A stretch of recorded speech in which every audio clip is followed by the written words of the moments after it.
Hello everyone, मैं दीपक वर्मा अपने YouTube channel पर आप सभी का स्वागत करता हूं। बेटा आज हम लोग सॉल्यूशन चैप्टर के कुछ इंपॉर्टेंट न्यूमेरिकल्स को कवर करने जा रहे हैं। तो सबसे पहले कि कुछ फॉर्मूले हमारे लिखे हुए हैं सॉल्यूशन चैप्टर के, जिनको हम देख लेते हैं और आपने पढ़े भी होंगे। मोलैरिटी का formula W into 1000 upon M into V, जहाँ पर ये W क्या है, सॉल्यूट का वेट, सॉल्यूट का मोलर मास, और ये क्या है, वॉल्यूम ऑफ सॉल्यूशन। क्या बेटा, वॉल्यूम ऑफ सॉल्यूशन।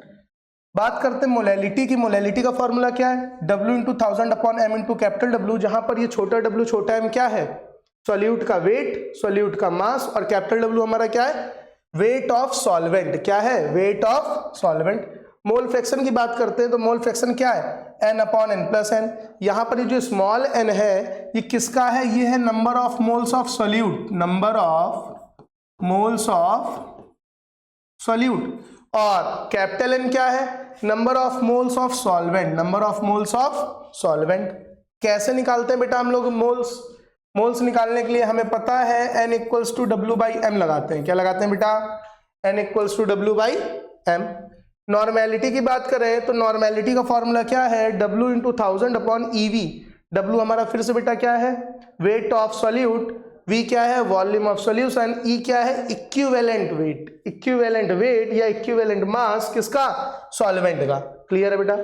अब ये कुछ हमारे फॉर्मूले दिए गए, सबसे ज्यादा बेटा ये इंपॉर्टेंट है क्योंकि ये बहुत ज्यादा पूछे जाते हैं, CBSE बोर्ड फेवरेट है। Delta TB equals to I into KB into molality, delta TF equals to I into KF into molality. Molality का फॉर्मूला एज सेम होने वाला है। बात आती I हम कैसे निकालेंगे, तो देखना बेटा I equals to 1 plus n minus 1 into alpha, या तो ये लगा देंगे या फिर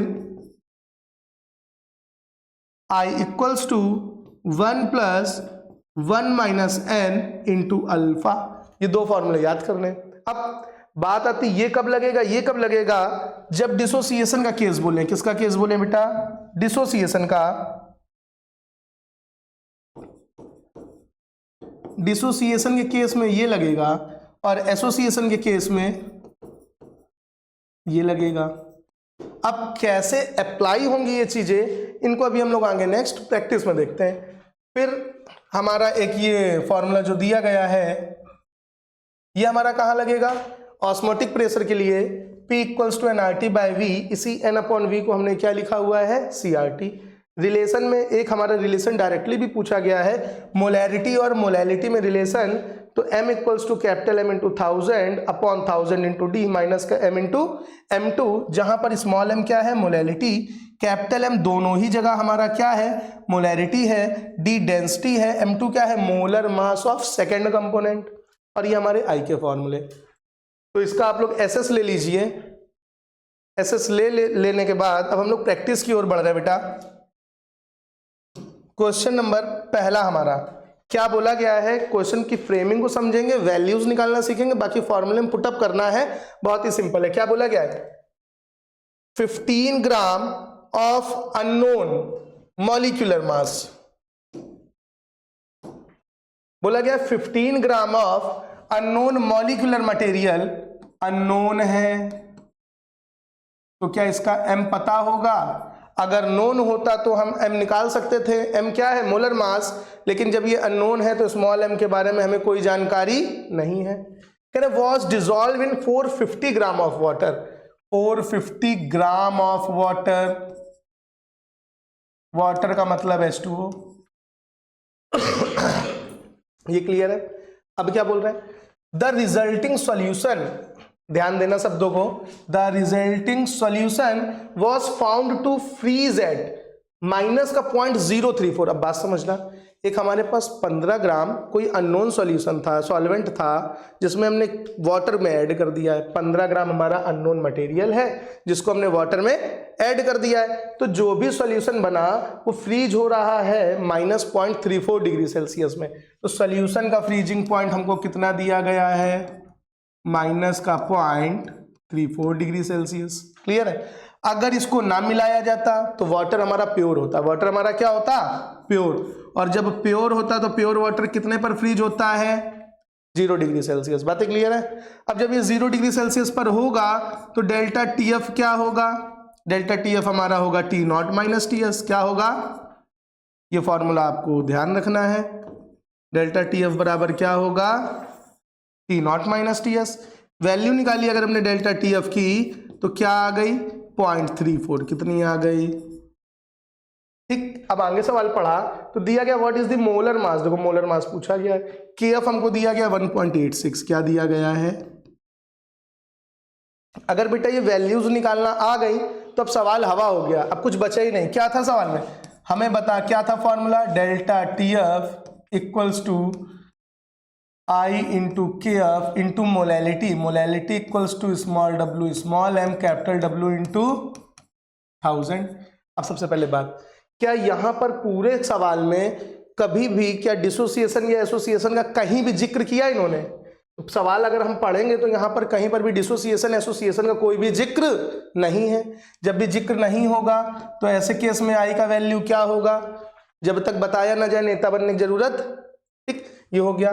तो डेल्टा टी एफ का वैल्यू हमें कितना दिया गया है, ये हमको दिया गया है 0.34, ये वैल्यू पुटअप कर दी। आई हो गया है हमारा 1, रखने से कोई फायदा नहीं। के एफ कितना दिया गया है, स्मॉल डब्ल्यू हमारा कितना है 15, ये कितना है 1000, स्मॉल एम हमको नो करना है और कैपिटल डब्ल्यू हमको कितना दिया गया 450। इसको इधर भेज देंगे, ये इधर ले लेंगे तो m इक्वल्स टू क्या हो गया 1.86 15 इंटू 1000 अपॉन 0.34 इंटू 4। अब बेटा काटना है, काटना पहले से आता है तुम लोगों को, काटो।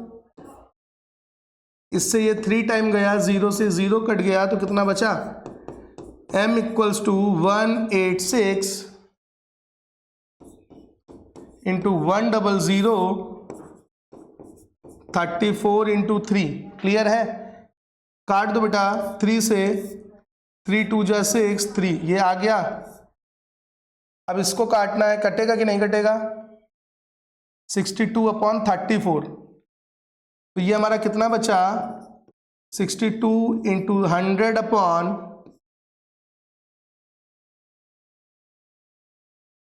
34। कोई दिक्कत, कैलकुलेशन सही, कैलकुलेशन का एक बार देख लीजिएगा। अगर यहां तक सब सही सही है तो इसको डिवाइड करेंगे और हमारा क्या आ जाएगा बेटा आंसर। पहले बताओ ये क्लियर है कि नहीं, वैल्यूज निकालना आई, अगर वैल्यूज समझ में आई तो दूसरा फॉर्मूला क्लियर था, आई बराबर 1 क्यों हुआ, ये सारी चीजें क्लियर है ना, क्लियर है ना। ठीक है बेटा, देखते हैं नेक्स्ट क्वेश्चन। नेक्स्ट क्वेश्चन देखिए क्या बोला गया है, calculate the boiling point of solution. Boiling point of solution पूछा गया है तो हमसे TSB पूछा गया है, बॉइलिंग पॉइंट। ठीक है भाई, प्रिपेयर्ड बाय, कैसे ये सॉल्यूशन बना है, बाय एडिंग 15 ग्राम, ऐड किया जा रहा है 15 ग्राम। क्या ऐड किया गया है, NaCl। पिछले वाले क्वेश्चन में सॉल्यूट हमको पता नहीं था, यहाँ NaCl पता है तो इसका हम स्मॉल m निकाल सकते हैं और इन्होंने हमको दिया भी है। कितना दिया है स्मॉल m, 58.44 ग्राम। कोई दिक्कत, क्या बोल रहे हैं, by adding 15 gram of NaCl to 250 gram of water. कितने वाटर में ऐड किया गया है, 250 ग्राम में है इसलिए W दिया गया है। कोई दिक्कत। अब क्या बोल रहे हैं, Kb फॉर वाटर, Kb का वैल्यू बेटा कितना दिया गया है 0.512। Kb का वैल्यू कितना दिया गया वाटर के लिए 0.512। अब हमसे क्या बोल रहे हैं, calculate the boiling point of solution. इधर ध्यान देना बेटा, हम जानते हैं कि delta TB equals to I into KB into molality. Molality का फॉर्मूला तो रट चुका होगा, क्या हुआ M इंटू W। फिर से वही समस्या, क्या कहीं पर भी क्वेश्चन में एसोसिएशन या डिसोसिएशन की बात करी गई है, नहीं करी गई है, नहीं करी गई, इसका मतलब I कितना दिया गया है 1, और जैसे ही I 1 तो मतलब I का काम खत्म। डेल्टा TB TB है, KB का वैल्यू 0.512, छोटा W हमारा 15 है, 1000 है, स्मॉल m का वैल्यू 58.4 है, कैपिटल डब्ल्यू हमारा 250 है। क्लियर है? ठीक, अब फिर से तुम्हें यही करना है, इस दी गई इक्वेशन को काटना है, काट दो, इससे इसको काटोगे 4 टाइम, ये 15 चौको 60 हो जाएगा, तो कितना बच जाएगा? Delta T B equals to 0.512 into 60 upon 58.44। इतना बच गया, यहां से आ गया डेल्टा टी बी। अब बात समझना, डेल्टा टी बी यहां पर है क्या? डेल्टा टी बी है एलिवेशन इन बीपी। क्या है बेटा? Elevation in BP. इसका मतलब क्या है? पहले हमारा एक वाटर होगा जो प्योर वाटर होगा, 100 डिग्री सेल्सियस पर बॉयल कर रहा होगा। कितने पर बॉयल कर रहा होगा? 100 डिग्री सेल्सियस पर। इस पर हमने कुछ सॉल्यूट ऐड कर दिया, और जैसे ही सॉल्यूट ऐड किया तो इसका बीपी क्या हो गया? बढ़ गया। कितना बढ़ गया? बढ़कर क्या हो गया? सॉल्यूशन बनते ही वो क्या बन गया? टीएस। पहले बताओ, ये बातें क्लियर है? क्या इसकी चर्चा कहीं करी गई क्वेश्चन में? ये हमें ध्यान देना कि टी नॉट हमारा 100 डिग्री सेल्सियस होता है। ठीक, ये बॉइलिंग पॉइंट है। अगर ऐसे ही फ्रीजिंग के लिए बोल देता तो वो हमारा 0 डिग्री सेल्सियस हो जाता। टी नॉट दिया, टीएस दिया, एलिवेट हो गया है मतलब बढ़ गया, सॉल्यूशन का ज्यादा होगा, तो ये क्या हो गया? TS minus T naught. Delta TB का वैल्यू यहां से आ गया, ये वैल्यू तुमने यहां पुट अप कर दी, टी नॉट का वैल्यू तुम्हें दिया गया है, तो क्या टीएस का वैल्यू निकाल पाओगे? हाँ या ना बोलो भाई। क्लियर है ना चीजें? क्लियर है ना? ठीक है भाई, देखते बेटा क्वेश्चन नंबर नेक्स्ट। क्या बोल रहे क्वेश्चन नंबर नेक्स्ट में? क्वेश्चन पढ़िए जरा। हमसे बोला गया कैलकुलेट द फ्रीजिंग पॉइंट। क्या बोल रहे हैं? Calculate the freezing point of solution. फिर से बेटा क्या बोला है? Calculate the freezing point of solution, मतलब हमको सॉल्यूशन का फ्रीजिंग पॉइंट बताना है। ठीक है भाई, कब? 131 ग्राम ऑफ एथाइलिन ग्लाइकॉल। कितना ग्लाइकॉल? 31 ग्राम। इस बार हमको देखो इसका मोलर मास निकालना होगा। देखते बेटा रफ में कितना दिया गया है? C2H6O2। कार्बन का हमें पता है 12 होता है, 12 इंटू 2, 1 इंटू 6, 2 इंटू 16, कितना हो गया? 24 प्लस 6 प्लस 32, 30 30 60 62। पहले बताओ ये एफ निकालना आया सभी को? ये क्लियर है? कार्बन का 12 होता है, 2 थे तो 2 का गुना, हाइड्रोजन का 1, 6 होते 6 का गुना, ऑक्सीजन का 16, 2 होते 16 इंटू 2, कैलकुलेट कर लिया 62। तो ये हमारा बेटा m कितना आ गया? 62। कह रहे is dissolve in 500 gram of water. Is dissolve in 500 ग्राम में दिया गया है कैपिटल W।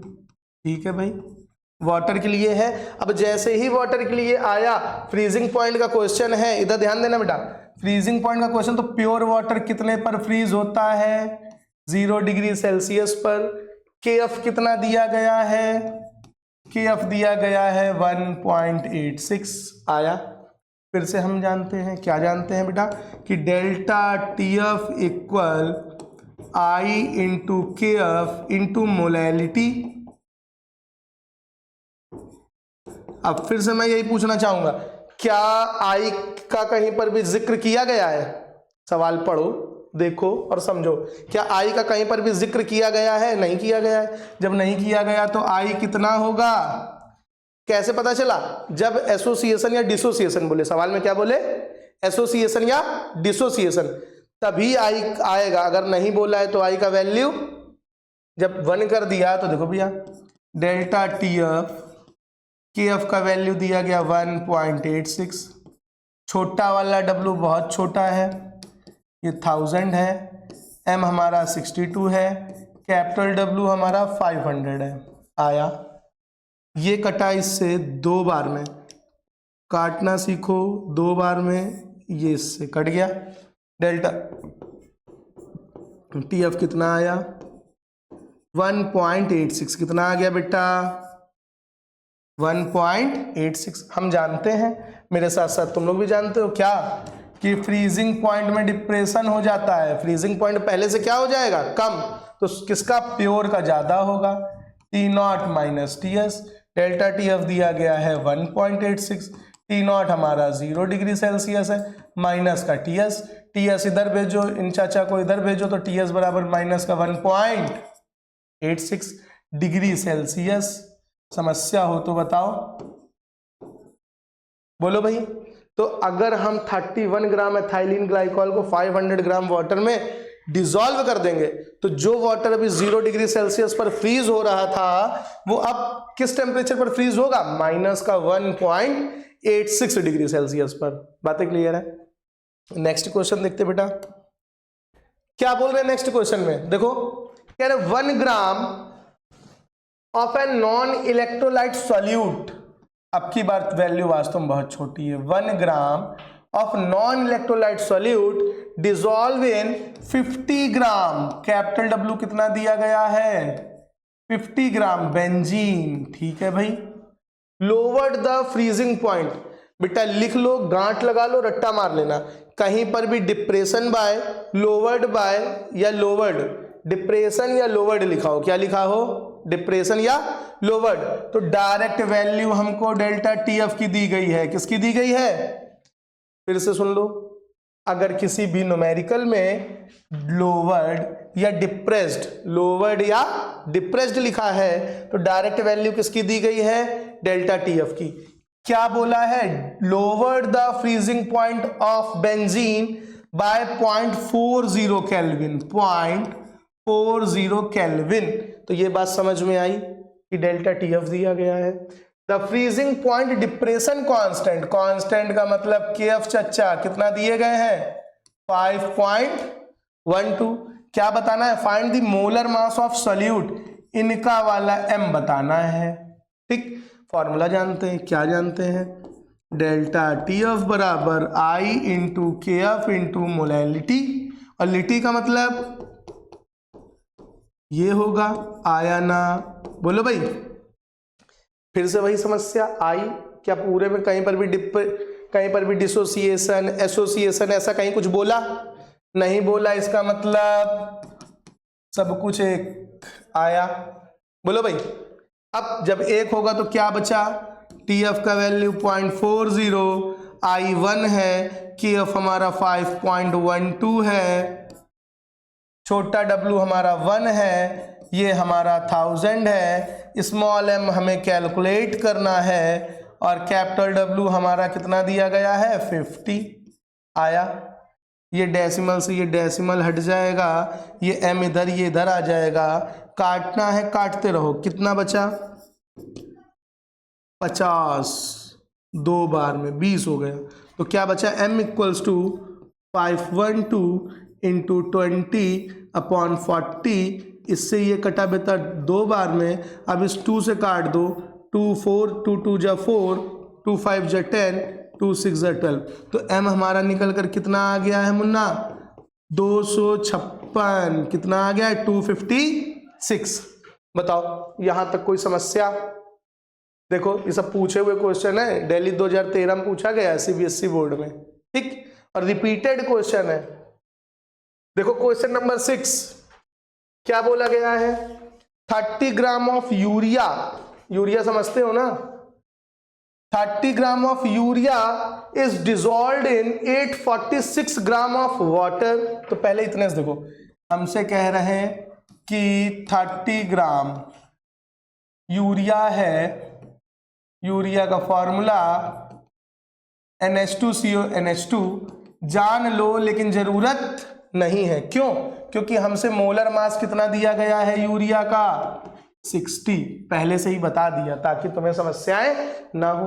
अब क्या बोल रहे हैं? Is dissolve in, capital W कितना दिया गया है? 846 ग्राम, वाटर बोला है, वाटर का कैपिटल M 18 होगा, फॉर्मूला फिर से जरूरत नहीं है लेकिन जान लो। आया? कह रहे calculate the vapour pressure of water for this solution. हमें क्या बताना है? Calculate the vapour pressure of water, हमें बताना है प्रेशर ऑफ वाटर। ठीक है भाई। अब if vapour pressure of pure water, vapour pressure of pure water, pure water का वेपर प्रेशर मतलब पी नॉट दिया गया है, कितना दिया गया है 23.8 mmHg। इनके लिए हमको जरूरत पड़ेगी राउल्ट भाई साहब की, और राउल्ट लॉ ने क्या बताया, फ्रॉम राउल्ट्स लॉ, ये जो रिलेशन है इसका डेरिवेशन भी सीबीएसई बोर्ड हमारा पूछ चुका है। डायरेक्ट क्वेश्चन पूछा गया है कि राउल्ट लॉ और मोलैलिटी में रिलेशन क्या करें, स्थापित करें या उसको डिराइव करें, तो डायरेक्ट क्या होता है, delta P upon P not बराबर एक्स सॉल्यूट, क्या होता है, क्लियर है, ठीक।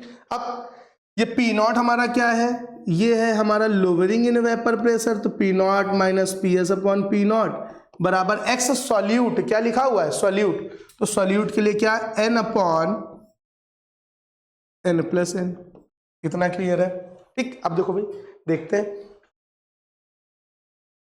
पी नॉट का वैल्यू हमको दिया गया है 23.8,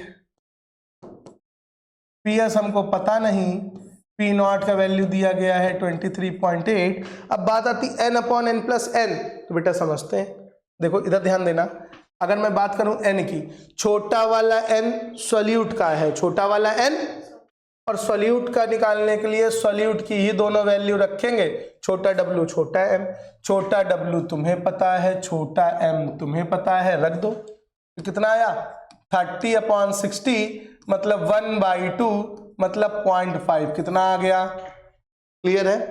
अगर हम कैपिटल एन की बात करें, capital N equals to capital W by capital M, ये दिया गया 846, कितना दिया गया है, और ये दिया गया है 18, कितना दिया गया है 18। अगर हम इसको डिवाइड करें तो कितना आएगा, जितना टेबल आता है उस हिसाब से 18 4 जा 72, तो कितना बच गया 72, 12 बच गया, और 6 हो गया 126 हो गया, कितने बार में जाएगा 7 बार में, ठीक।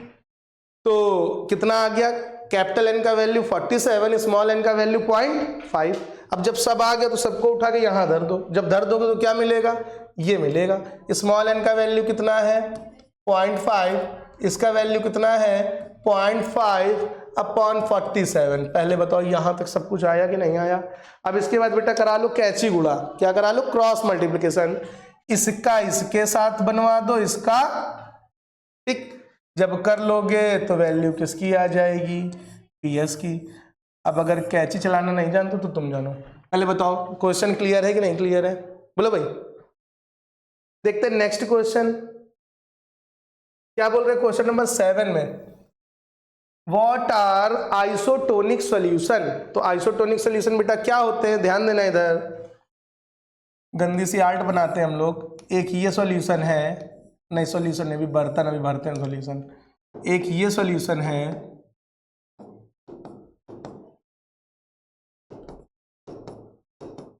ठीक। इस सॉल्यूशन का नाम दिया है ए, इस सॉल्यूशन का नाम क्या दिया है ए, इस सॉल्यूशन का नाम क्या दिया है बी, क्लियर है। अब इसका ऑस्मोटिक प्रेशर है ओपीए, क्या है ऑस्मोटिक प्रेशर ऑफ ए, इसका क्या है osmotic pressure of B, osmotic pressure of B. अब केस समझते हैं, पहला क्या बोल रहे हैं, सुनना भाई, अगर ऑस्मोटिक प्रेशर ऑफ ए ज्यादा हो जाए किससे, ऑस्मोटिक प्रेशर ऑफ बी से, ऑस्मोटिक प्रेशर ऑफ ए ज्यादा हो जाए किससे, ऑस्मोटिक प्रेशर ऑफ बी से, तो जिसका ज्यादा है वो हाइपरटोनिक है, वो कौन सा सॉल्यूशन है, हाइपरटोनिक सॉल्यूशन। क्या है, जिसका ज्यादा है ऑस्मोटिक प्रेशर वो क्या है, हाइपरटोनिक सॉल्यूशन, और जिसका कम है वो क्या है, हाइपोटोनिक सॉल्यूशन। क्या है, हाइपोटोनिक सॉल्यूशन। पहला क्लियर है। दूसरा इसी में क्या बनता है, अगर क्या, अगर ऑस्मोटिक प्रेशर ऑफ ए बराबर हो जाए ऑस्मोटिक प्रेशर ऑफ बी के, किसके बराबर हो जाए, इस सॉल्यूशन का ऑस्मोटिक प्रेशर इस सॉल्यूशन के ऑस्मोटिक प्रेशर के बराबर हो जाए, तो ये दोनों ही सॉल्यूशन क्या कहलाएंगे, आइसोटोनिक, क्या कहलाएंगे? Isotonic solution. आइसो का मतलब क्या है? सेम। क्या है? पढ़ते हो ना, आइसो बार, आइसोटोप, तो ऐसे आइसोटोनिक। आइसोटोनिक क्या? ऐसे दो सॉल्यूशन जिनका ऑस्मोटिक प्रेशर सेम हो, ऐसे दो सॉल्यूशन जिसका ऑस्मोटिक प्रेशर वो कहलाता है आइसोटोनिक सॉल्यूशन। क्या कहलाता है? यहां तक कोई समस्या हो तो बताएं, और इसका एसएस ले लें, जल्दी से एसएस ले।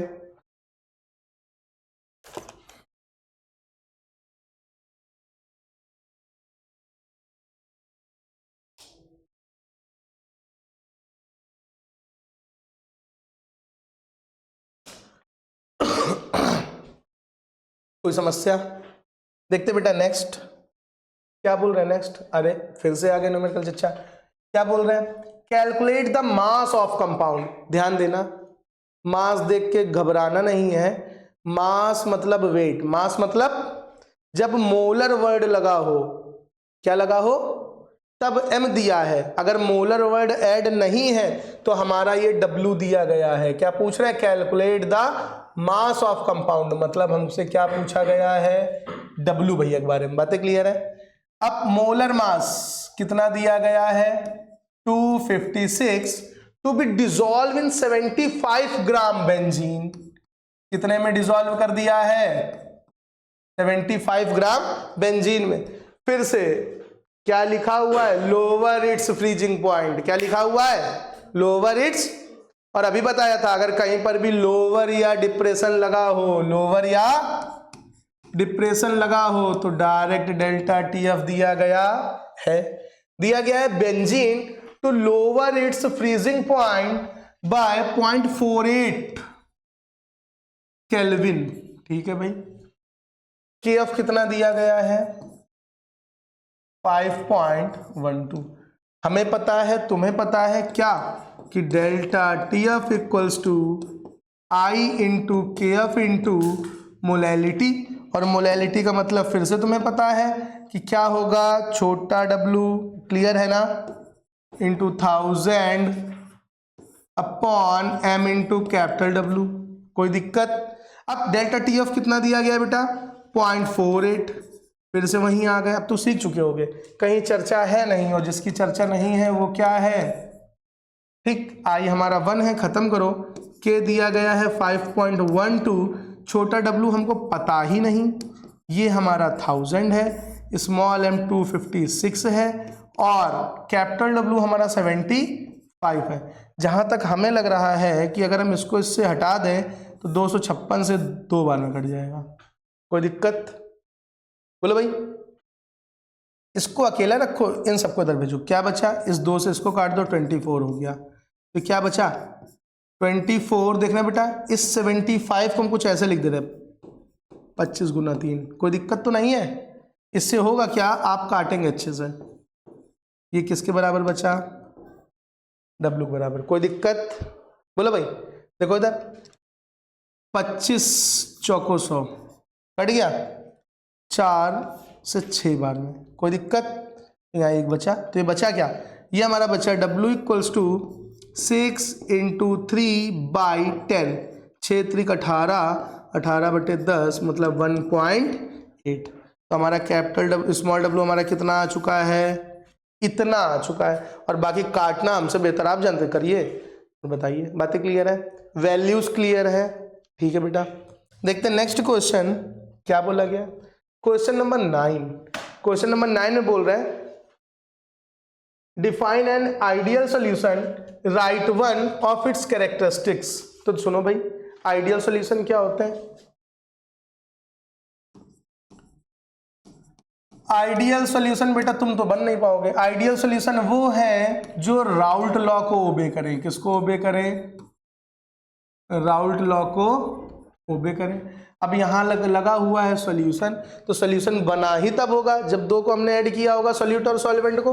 तो जो डेल्टा H मिक्स है, डेल्टा H मिक्स है। डेल्टा H मिक्स का मतलब क्या है? डेल्टा H मिक्स का मतलब ये है कि अगर हमने A हमारा सॉल्यूट था, B हमारा सॉल्वेंट था, और दोनों को मिला दिया तो हो सकता हो हीट रिलीज हो या हीट एब्जॉर्ब हो। मतलब कहने का क्या है, मतलब कहने का ये है कि रिएक्शन एंडोथर्मिक हो सकती है, एक्सो हो सकती, दोनों ही ना हो। डेल्टा एच मिक्स हमारा क्या हो, कांस्टेंट। क्या हो बेटा, कांस्टेंट। और दोनों को जब सॉल्यूट में सॉल्वेंट मिलाया जाएगा तो वॉल्यूम में भी कोई भी छेड़छाड़ ना हो, तो ऐसे सॉल्यूशन ही हमारे क्या कहलाते हैं, आइडियल सॉल्यूशन। क्या कहलाते हैं बेटा, आइडियल सॉल्यूशन। क्या है, पहली बात तो आइडियल सॉल्यूशन राउल्ट लॉ को ओबे करते हैं। अब राउल्ट लॉ क्या है, इसके लिए फिर से तुम्हें देखना पड़ेगा, क्या देखना पड़ेगा, आने वाला अगला वीडियो। डेल्टा एच मिक्स कितना होगा, 0, डेल्टा वी कितना होगा, 0। दो बातें क्लियर है। अब सिमिलर फैमिली वाले ही हमारे आइडियल सॉल्यूशन बनाते हैं। जैसे एग्जांपल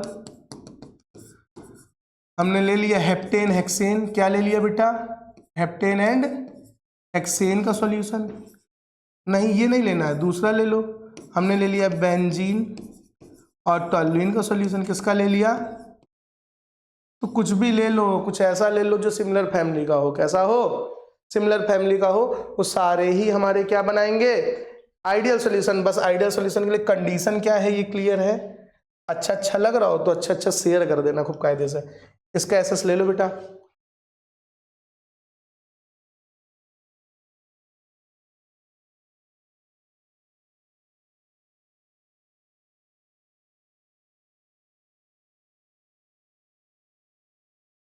हो गए शेयर, एसएस ले लिया।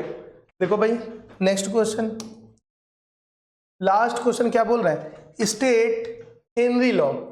What is the effect of temperature on the solubility of a gas in a liquid. तो पहले बात सुनो, हेनरी लॉ लगता कहाँ है, हेनरी लॉ वहां लगता है जब किसी गैस को किसी लिक्विड में डिसॉल्व करवाना हो। किसी गैस को किसी लिक्विड में क्या करवाना हो, शर्त एक होनी चाहिए। क्या होनी चाहिए, जो भी गैस हम लिक्विड में डिसॉल्व करवा रहे हैं वो हमारी लिक्विड में रिएक्ट करनी, मतलब अनरिएक्टिव गैस होनी चाहिए। कैसी गैस होनी चाहिए, ऐसी गैस कोई होगी जो उस लिक्विड में ना ही डिसॉल्व होगी normal temperature condition, normal conditions पर, ठीक, और ना ही वो रिएक्ट करेगी। अगर रिएक्ट कर गई तो हेनरी लॉ लगेगा। हेनरी लॉ गड़बड़ा गया, फिर मामले गड़बड़ा गए। तो हेनरी लॉ में क्या बताया गया, हेनरी लॉ में बताया कि at constant temperature, eight constant temperature, अगर हम टेम्परेचर को कांस्टेंट रखें तो the solubility of gas, the solubility of gas in a liquid is directly proportional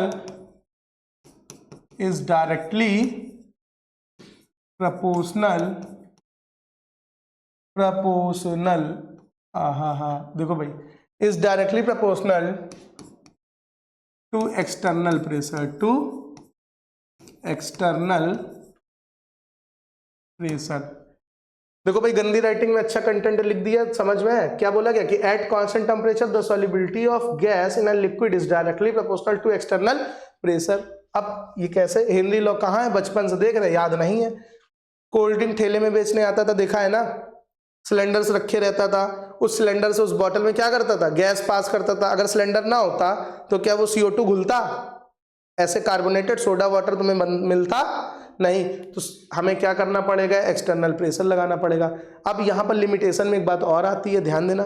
limitation में ये कि प्रेशर हमारा कैसा होना चाहिए, बहुत हाई नहीं होना चाहिए। प्रेशर बहुत ज़्यादा हाई, पता चला हम प्लास्टिक की बॉटल्स में CO2 डिसॉल्व कर रहे हैं, हमने हैवी प्रेशर बर्बाद कर दिया और जिसकी वजह से केमिकल भी हमारा बर्बाद, बॉटल ही टूट गई। तो जब बॉटल टूट गई तो कुछ काम का बचा क्या, बताओ भाई, क्लियर है ना। दूसरी बात, प्रेशर हाई होना नहीं चाहिए। उसके बाद टेम्परेचर हमारा कांस्टेंट बोला गया है। क्या बोला गया है, कांस्टेंट। क्यों, क्योंकि अगर तुम टेम्परेचर बढ़ा दोगे तो तुम किसको डिसॉल्व करना चाह रहे हो, गैस को लिक्विड में। किसको डिसॉल्व करना चाह रहे हैं, गैस को लिक्विड में।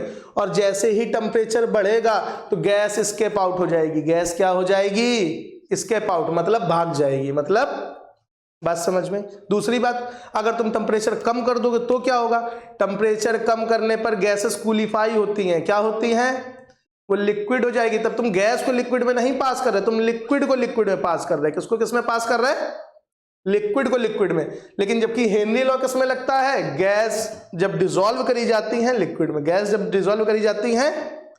तो लिमिटेशन क्लियर है, देख लो भैया। लिमिटेशन में हमने क्या लिखा कि प्रेशर शुड नॉट बी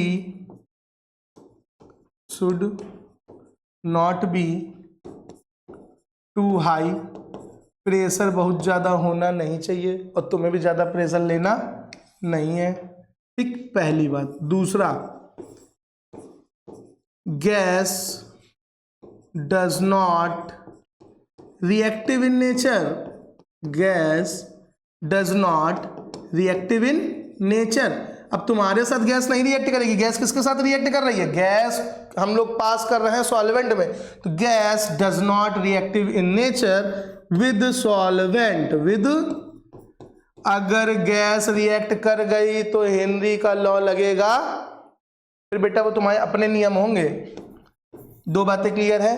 अब लिमिटेशन में ही देखना, temperature should be constant, temperature should be constant. क्यों कांस्टेंट, अगर टेम्परेचर हमने बढ़ा दिया गैस क्या हो जाएगी, एस्केप आउट, भाग जाएगी, गैस की बात हो रही है। अगर लो कर दिया तो कूलिफाई हो जाएगी, क्या हो जाएगी, और गैस कूलिफाई होकर के लिक्विड में बन जाती हैं। बातें क्लियर है ना। तो अगर सब कुछ सही लगा है, अच्छा लगा है, अच्छे से सब्सक्राइब करो। ये वाला पता है बेटा ऑफलाइन बैचेस का, आप ज्वाइन कर सकते हैं। ठीक, मिलते हैं नेक्स्ट क्लास में। थैंक यू बेटा।